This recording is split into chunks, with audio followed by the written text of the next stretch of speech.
Les tomates, que les gens pensent qu'elles viennent du Rwanda, il y a une petite quantité qui viennent du Rwanda et une grande quantité qui vient de la Tanzanie et du Kenya. Comme qui dirait, nous sommes devenus un marché pour l'East African Community. Voilà, c'est exactement, nous sommes les marchés où sont écoulés l'ensemble de ces biens. Mais quand on part au Rwanda, il n'y a aucune viande qui vient du Congo pour entrer au Rwanda. Aucune. Mais il y a des viandes qui viennent du Rwanda pour entrer au Congo.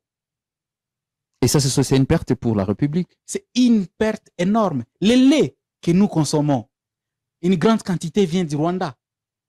Pourtant, nous avons Massissi. Les fromages, n'en parlons pas.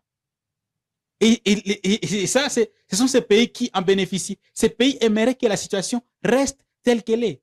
Parce que si la situation est résolue, on ne va plus manger tout le temps les pommes de terre qui viennent de ces pays. Pourtant, nous avons Massissi, nous avons Nyiragongo, nous avons Kibumba.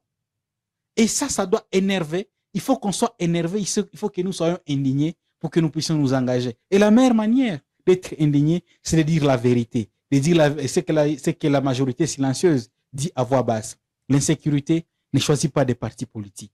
L'insécurité ne choisit pas d'appartenance politique. L'insécurité n'épargne personne. Mesdames, Messieurs, vous avez suivi, donc ça a été une émission très riche, passionnante, beaucoup de temps, mais important. C'était important d'en parler, c'était important de flairer cette question parce que la situation traversée dans l'Est de la République démocratique du Congo nécessite une attention toute particulière de la part des autorités de la République, mais aussi une prise de conscience nationale. Espoir Ngaloukié, en tout cas, ça a été un plaisir pour Kivu Morning Post de vous recevoir sur ce plateau. Merci de l'invitation. Je serai ravi d'être invité prochainement. Alors, c'est la fin de ce numéro, mesdames et messieurs, de Cryptage. On se retrouve très prochainement dans un autre numéro. Bye bye.